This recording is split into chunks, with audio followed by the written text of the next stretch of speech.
My name is Jay Kalish. I am General Counsel at Empower Africa and very excited to be part of this amazing company. It's an honor to participate in this important event today. I was impressed by the speeches at the opening session yesterday.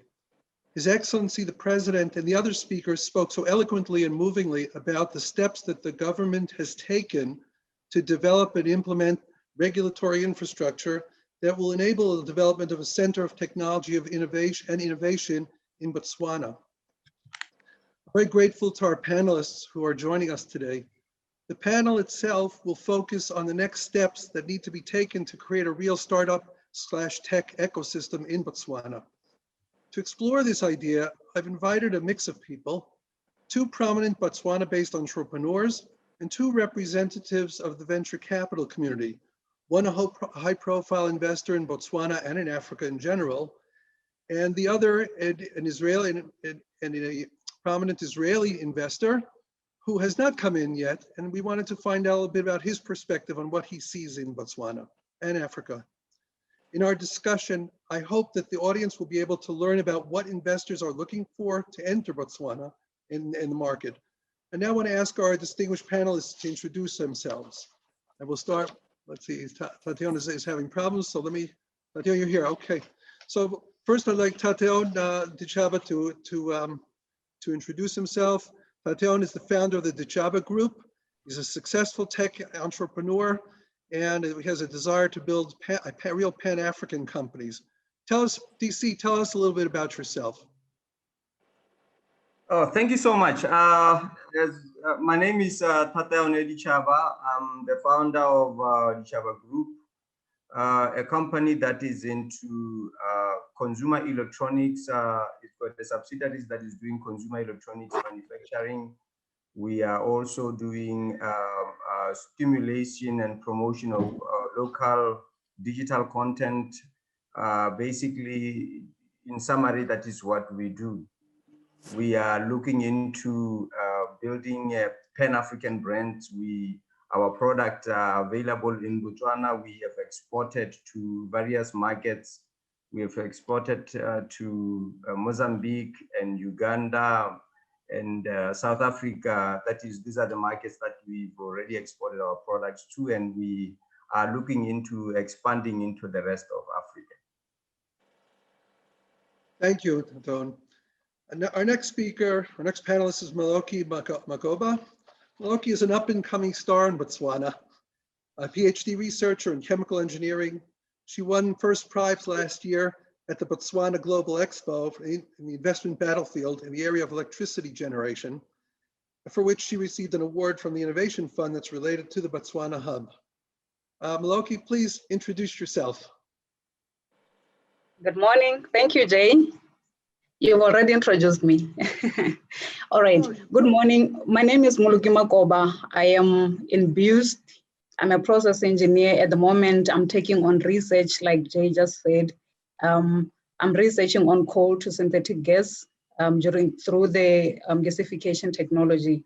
Syngas is realized as a chemical feedstock for different products in the processing industry. You have products like fertilizers, you have your home cooking gas. It can also be used as fuel. And at the moment, we are looking at a project which Jay mentioned that the BIH has funded me for, to produce a more efficient and cleaner electricity for the country. It's still a proof of concept project, and we hope that in the future we'll be able to scale it up. Thank you. Thank you, Maloki. Now I'd like to introduce Tamim El-Zain. Tamim is a partner at SeedStars Africa. He invests in early stage companies on the continent. He speaks both as an entrepreneur and as an investor. And we'd like to, please, Tamim, give us a little bit of your intro. Thanks, Jay. Morning, everyone. So yes, I'm an investor with SeedStars Africa Ventures. So SeedStars is originally an accelerator that is active in a number of emerging markets around the world, 25 of which in sub-Saharan Africa. And we are now beyond all the activities that we do on the acceleration space. building an investment fund that can support entrepreneurs across the continent further than what our acceleration structure is able to do. And we are really adapting our financing offering to the needs of African entrepreneurs, meaning we're not looking exclusively at the top 3 markets that everybody's talking about. And we don't have a too narrow tech-focused investment thesis, meaning that we can invest also in more capital-intensive, high-growth businesses. And very pleased to be here to discuss the ecosystem. Thank you, Tamim. Now our fourth panelist, David Stark, is the founding partner of Ground Up Ventures, an Israeli venture capital fund which invests in both in US and Israeli startups, at least this time. David, please introduce yourself. Thanks, Jay. Thanks, everyone. It's a pleasure to be here. As Jay mentioned, I co-manage a venture capital fund focusing on early stage technology companies. To date, our geographic focus has been primarily in North America and in Israel. But as we think about the move towards digital remote work and kind of teams being spread out anywhere across the world, we are really opportunistic in terms of thinking about new markets to enter and to invest in. So we're really excited about kind of exploring more opportunities to get active in Africa. Thank you, David. I'd like to start off the conversation, which I hope this is a conversation among the 5 of us. Botswana makes a strong case for investment. The government is stable and transparent. It's a high sovereign credit rating, an open door to the Southern African development community, which basically means an open door to the market for 350 million people over 16 countries in the southern part of Africa. And yet, what are the next steps that the country has to make to really start encouraging this kind of investment? Maybe we'll start with Tamim. Thanks. Yeah, I think the ecosystems across Africa and in Botswana are still very much maturing. What is happening today is that the ecosystems are developing from the top end, meaning large private equity firms and large international venture funds coming in, providing later stage capital, which is great. But these guys are facing an issue now, is that there aren't enough startups and small companies that reach their required milestones for them to invest.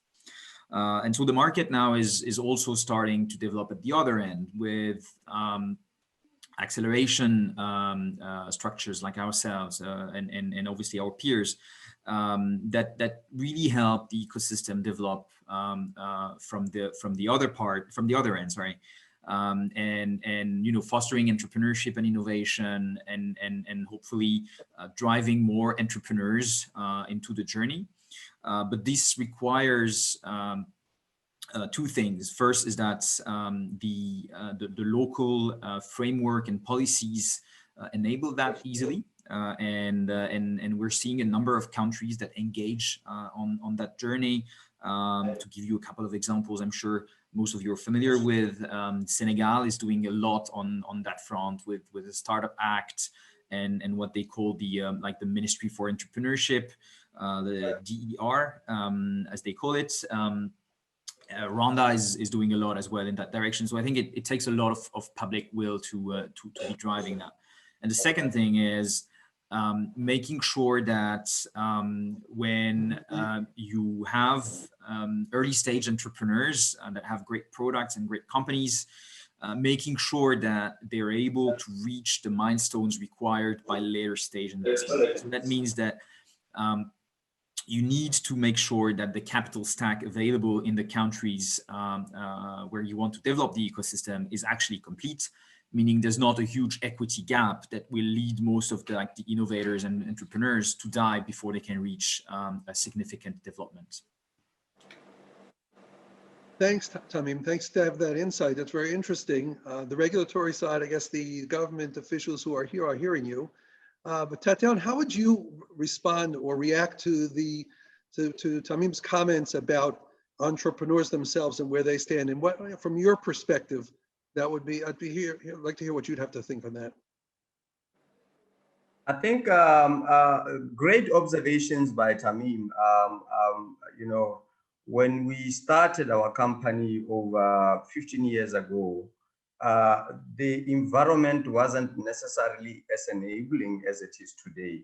I think for me, it's very exciting, the fact that right now on this panel, we have VCs that are specifically looking into investing in the tech space and in Africa. This is something that was not really common in the past 15 years. So this is a sign that Africa is ready to receive very soon a lot of locally developed content. Hello, yes. I think something that he said that really is very key is the fact that there is a need to start developing the ecosystems. There is a need for us as entrepreneurs to reach certain milestones before a VC can knock at our doorsteps. I think this is something that is ongoing. You will be surprised to see that there's a lot of development that is ongoing right now. And the opportunities for venturing into the tech space in Africa has never been so ripe as it is today, which is something that is very commendable. Of recent, we have seen a government-funded bank, which is CEDA, review their guidelines to include innovation as well. I think this is something that is very exciting, that I think was not necessarily there at the beginning. Thanks, Taton. That was an interesting perspective. Malaki, what would be your perspective as a young entrepreneur, and to the comments you've heard from Tamim and from Taton up to now? And what is your perspective with the kinds of people you've been working with? Right. Thank you so much, Jay. I agree with the previous two speakers. Botswana has made a tremendous effort in building the startup ecosystem in the country. We have tech institutions, we have the BIH, we have the BITRI, we have the BUST, and it's commendable for looking at how far the country has gone, and it only gained independence 54 years ago.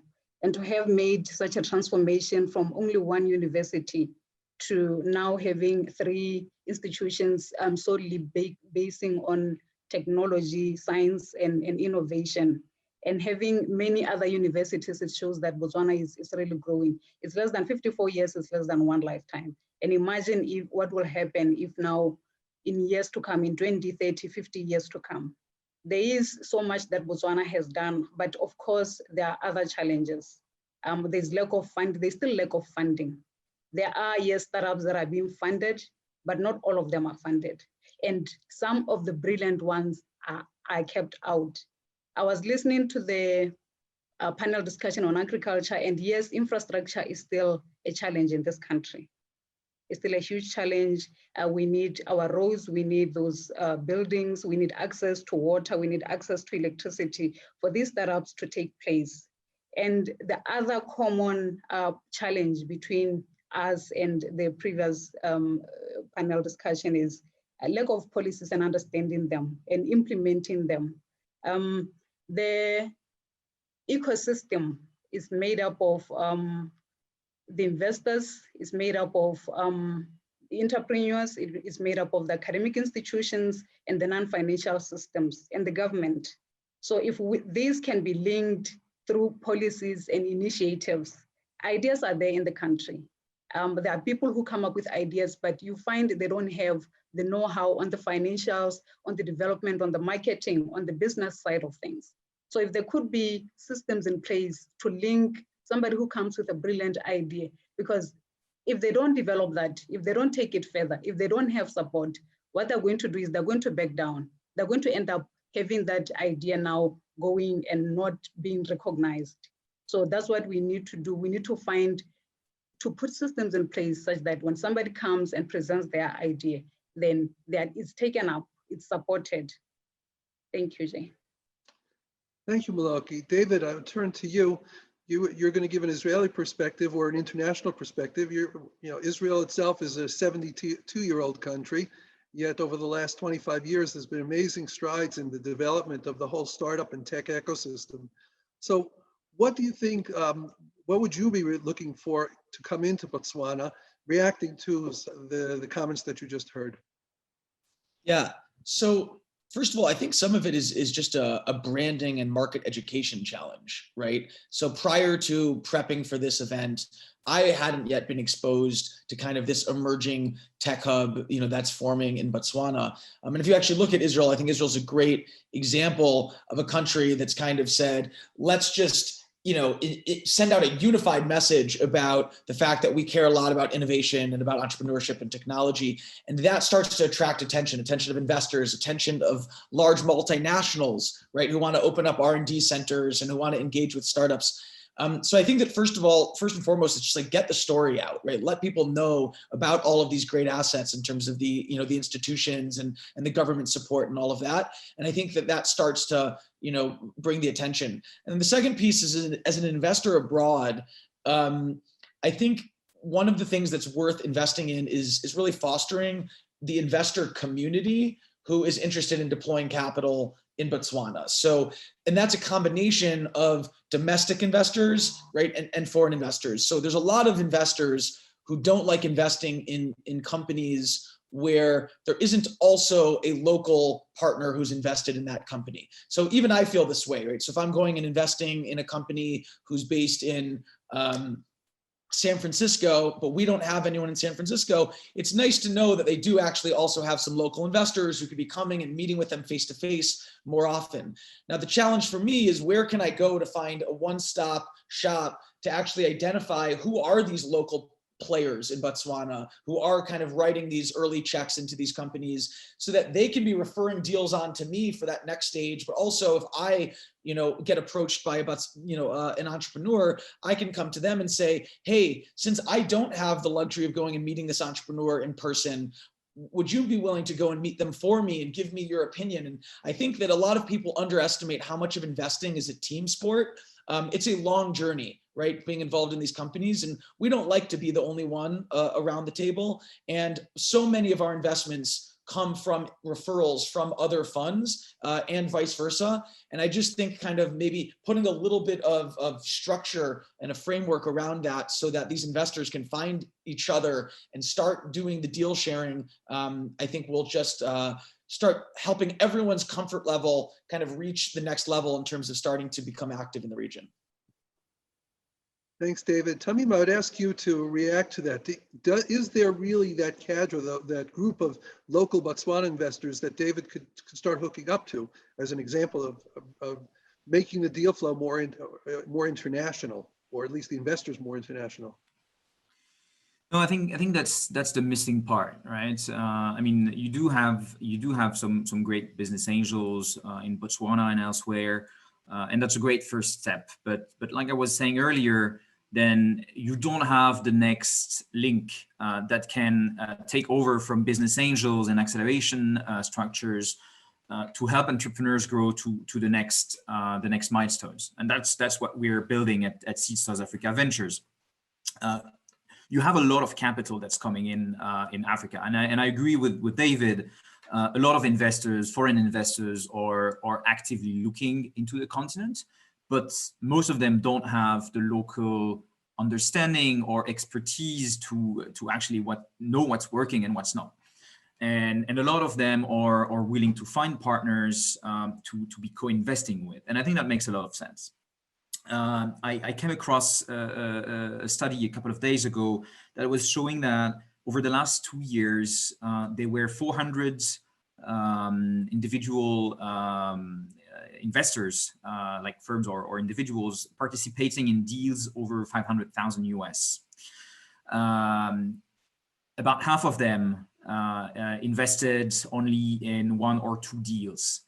That shows that the market is very fragmented, that foreign investors come in very opportunistically, and that the market is still lacking investors that can lead rounds with boots on the ground and local knowledge to be actually driving value in country and obviously leverage co-investments from foreign investors. So I think Africa and yeah, needs more of that to happen so that the ecosystem can mature further. So let me ask you a follow-up to that question, or to your responses. What do you think are the steps that need to be done in Botswana to encourage that? What's missing? And I think that's what really interests us here now. Well, I mean, so what's missing is really private money that is linking what exists at the earlier stage of the value chain with the later stage of the value chain. I think that part is mostly private capital coming in. So I think public policies can really foster innovation at the very early stage with both support and capital and policy making, and that's really helpful, right? But at some point, private capital needs to come in. So I guess in the end, it comes down to yeah, how do you attract foreign investors into the country? How do you make startup investments look less risky, or you know, so that foreign investors perceive the risk to be more acceptable? I think yeah, some countries are doing a great job at this, and we need to see more of this policy making happening in Africa. So that all countries are at par. We, as Seedstars, are active in Botswana. We actually hold our one of our annual events and in the country. Gaborone is definitely on our map, but it's not on all investors' map. Probably because most investors prefer going to markets that have more mature ecosystem and more investor friendliness, or at least apparent investor friendliness. So that is Kenya, that is like the big countries on the map, right, in terms of startup ecosystems. And so I think that's what yeah, governments can do to foster innovation. Thank you. I'm going to direct the question to Maloki and to Tataon. When you hear what Tamim speaks about, have you had experience meeting with and interacting with foreign investors? And what have been the reactions that you've felt from your side? Maloki, please go first, then Tataon. Yes, thank you so much, Jay. Last year, during the Global Expo, I was one of the investment battlefield competitors. Fortunately, I won that, and Caleb knows about this. I think there is no, maybe like Tamim was saying, there's lack of trust in our businesses going to make it. These startups going to make it? Maybe then after such pitches, we need more interaction with investors. We need to be one-on-one so that they appreciate what work we've done, how far we've gotten in terms of the development of our startups. As well, BITC, maybe because they're the ones who are facilitating this, together with the financial institutions in the country, maybe somehow they should find ways to make the angel investors that are available in the country, like we don't hear about them that much. Tamim is talking a lot about working with Botswana, working with Gaborone. I don't think a lot of entrepreneurs out there are aware of this. And they need to be out there. They need to be out there for entrepreneurs to appreciate them, to try their luck, to pitch and see if they can get funding from them. Thank you. Tataon, your interactions with foreign investors or local investors, and what have you seen, and how does that move ahead? Yeah, very interesting comments by Tamim.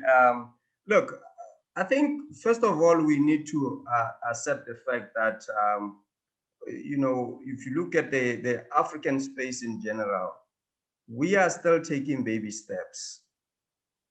if you look at our peers in the developed world, particularly in the tech space, their chances of raising capital as startup companies is at least, the chances of them raising capital is at least 5-1 compared to us, meaning that the chances of them pitching once and raising and meeting with an angel investor, it's more as compared to us here in Africa.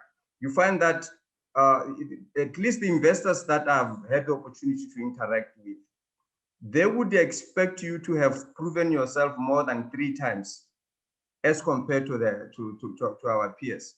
So I think investors also need to be aware that Africa is moving and is developing, and you really need to take the type of investors who sees an opportunity. I mean, if you take Botswana, for instance, we're in the center of SADC. Within a radius of 1,000 kilometers, you've got access to over 200 million people.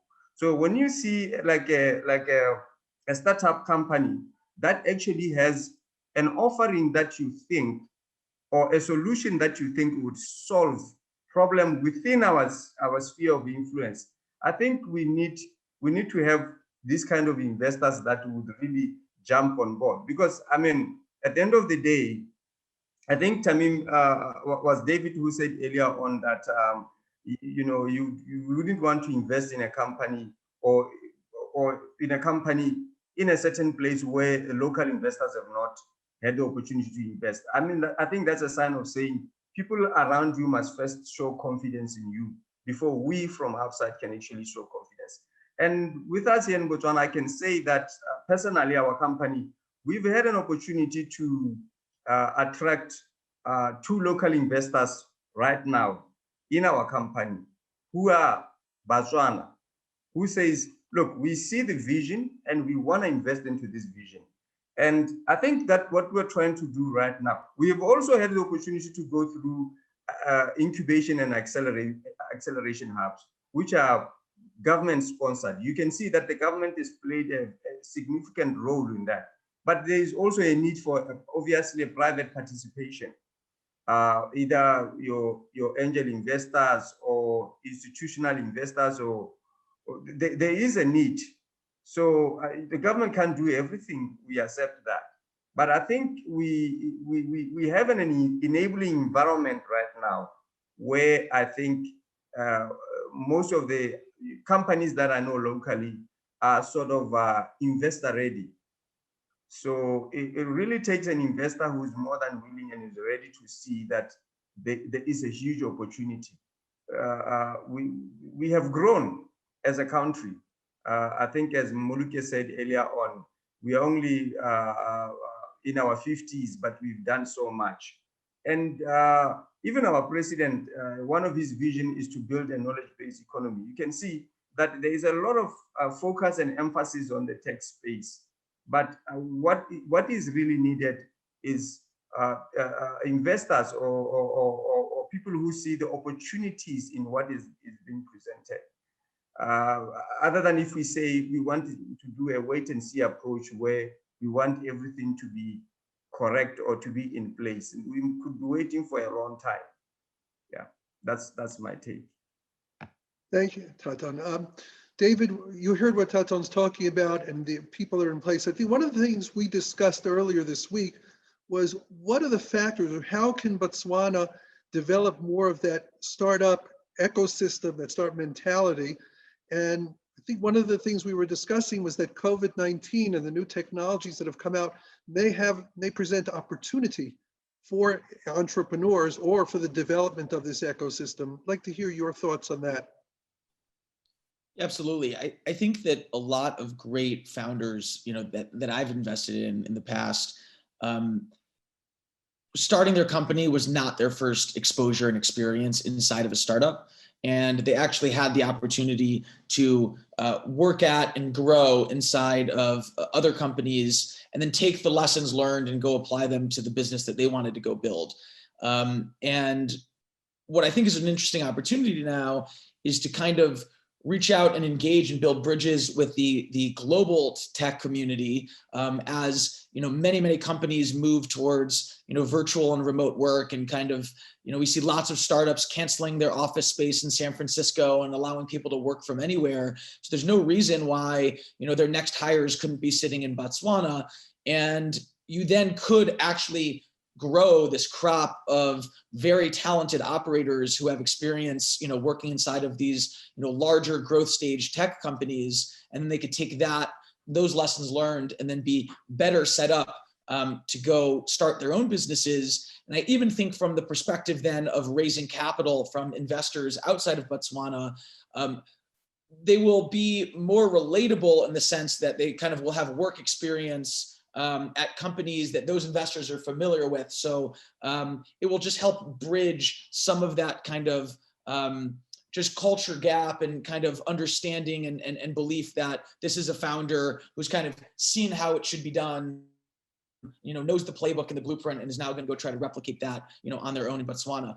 So I think for a variety of reasons, it leads to kind of, really helpful maturation of the ecosystem. But similarly, a lot of it just takes time, right? I think the Paystack acquisition in Nigeria and every ecosystem, right? Those types of acquisitions, you then hope that there's this trickle down effect, both in terms of capital and in terms of talent, right? So all of the people around the table who made lots of money from, any of these exits, they should then go and start deploying it and becoming active angels in the community. And that's super important for them to be reinvesting kind of in that next wave of entrepreneurs. But it's also important that kind of the people who've been there as a part of the journey, not as the founders, that they then leave to go spread their wings and start the next kind of wave of companies and be these offshoots, right? So you think about in the San Francisco ecosystem, they talk about the PayPal mafia, right? So all of these founders that started their career at PayPal and then went off to build amazingly successful companies. So how cool would that be if you end up with the Paystack mafia,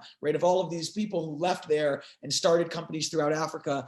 So I think just starting to figure out ways of encouraging that behavior and creating that culture will be really valuable. I think, David, that's very interesting. The whole idea of the next stage of how to build that culture in the area. Tamim, yes? Yeah, sorry, I just wanted to jump in to give a few initiatives that I think are worth looking into across Africa.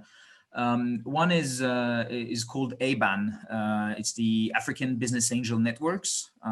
So it's a network of business angels. I'm seeing that they have 3 entities in Botswana, and they have like 80 networks across Africa. I think that's a great resource for entrepreneurs.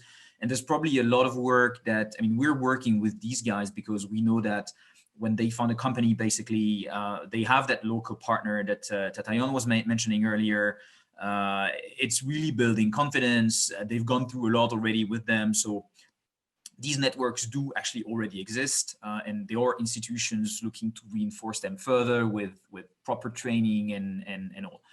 And I think we need to encourage these networks to grow further, but we also need, like I said, to show them that there's light at the end of the tunnel, right?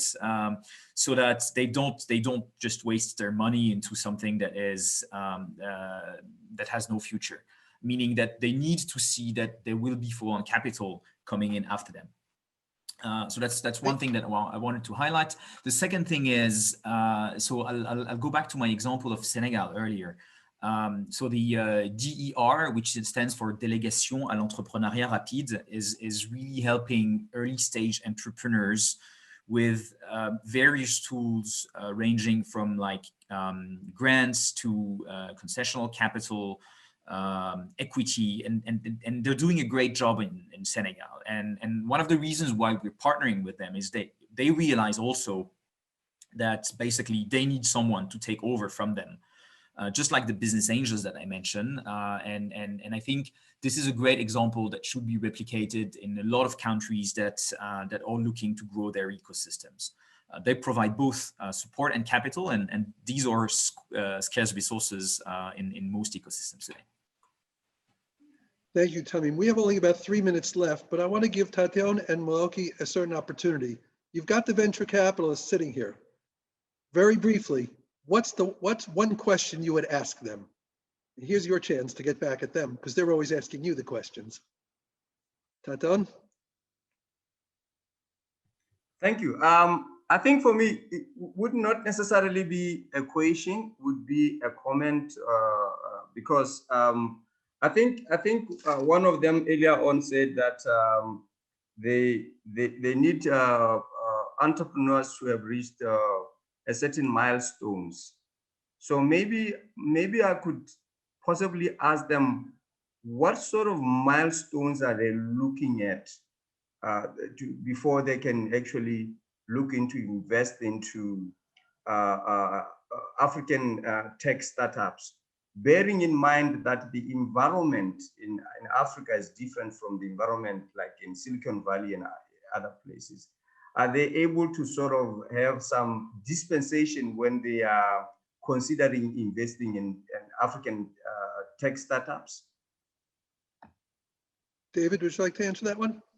Yeah, absolutely. So as a pre-seed investor, I actually don't have hard and fast rules about milestones. I'm comfortable investing in founders who have an idea, have an early prototype, maybe have some non-paying kind of beta users. All of those things I'm comfortable with.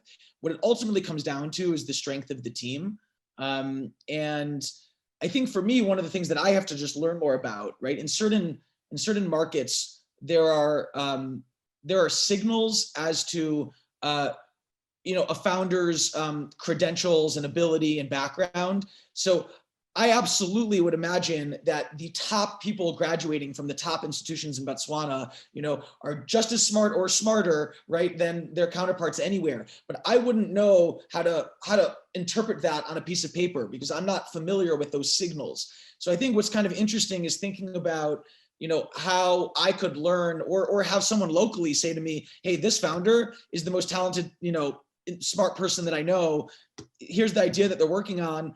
Great. That's all I need to hear. I need to believe that kind of the market they're going after is sufficiently large and that they're the right person to be solving that problem. And, that's what I need to see. And that's how I get comfortable. Maloki, your turn for a question. You're on mute. Maloki, you're on mute. Oh, yes. Thank you so much. Okay. Thank you so much for the opportunity to ask a question. I would like to start by adding on the comments that we made earlier that it's very important for the government or for investors to invest on research. Research is very important because it will tell you, before you go any further, it will tell you whether the project is going to make it or not make it. And that's one thing that is overlooked when it comes to startups. The ecosystem, a part of the ecosystem is the research institutions, and it's high time investors realize that as well. In Botswana, the BIH especially and BUST have the incubation system where they accommodate new startups and they help them with research. And that is something that maybe when investors have a chance to invest in a startup, is one stage that is crucial in the business progress. Okay.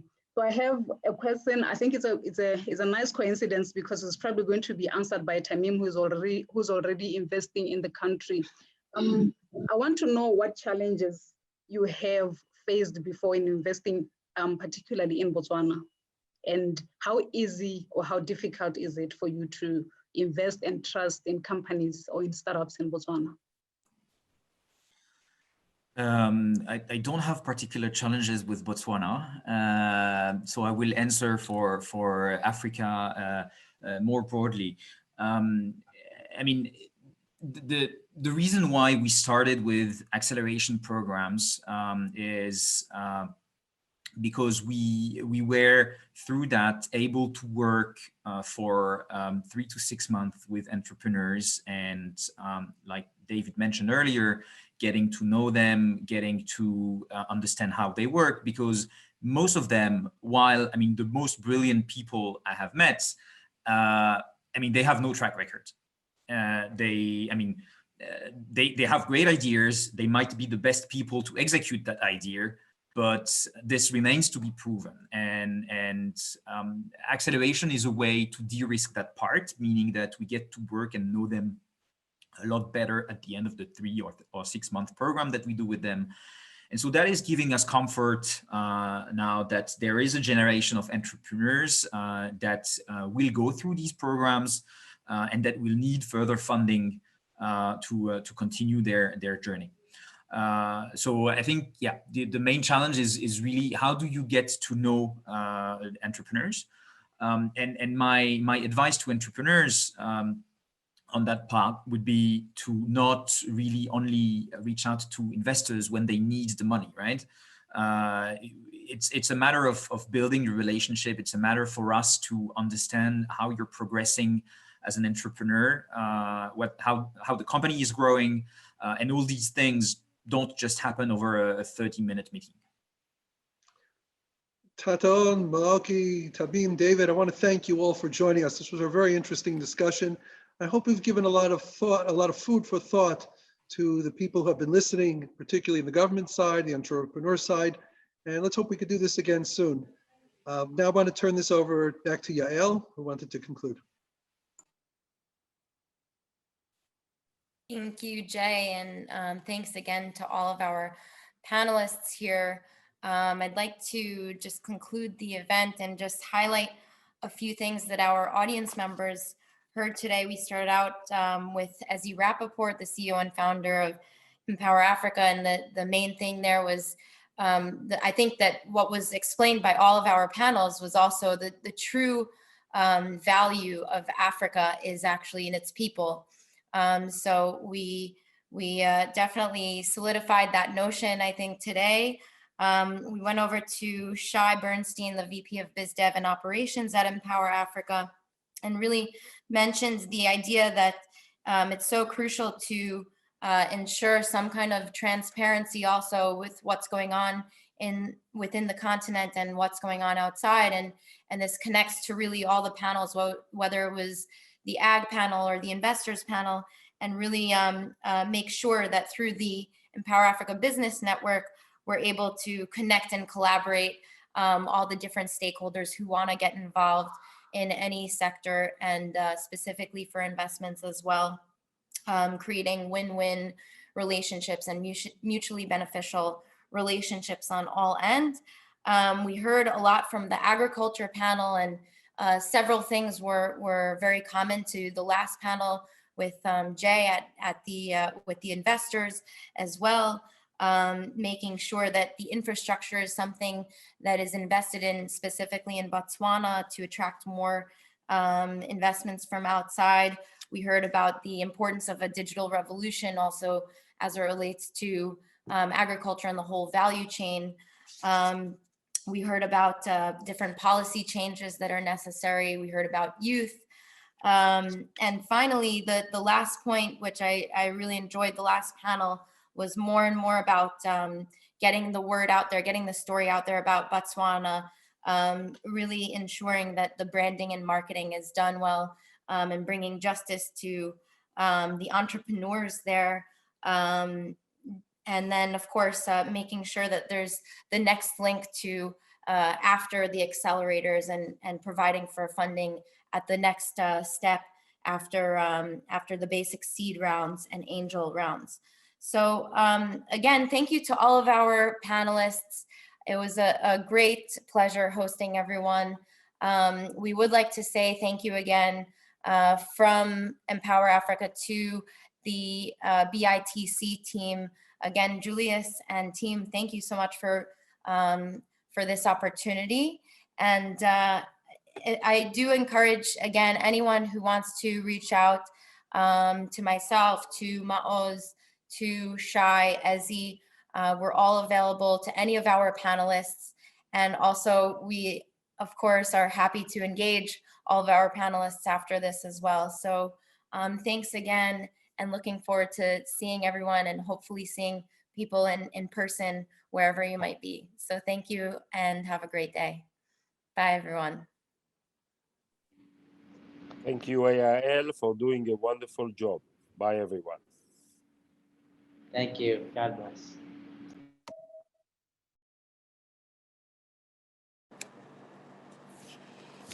Thank you, ma'am. It was great. Thanks, be part of this. Bye.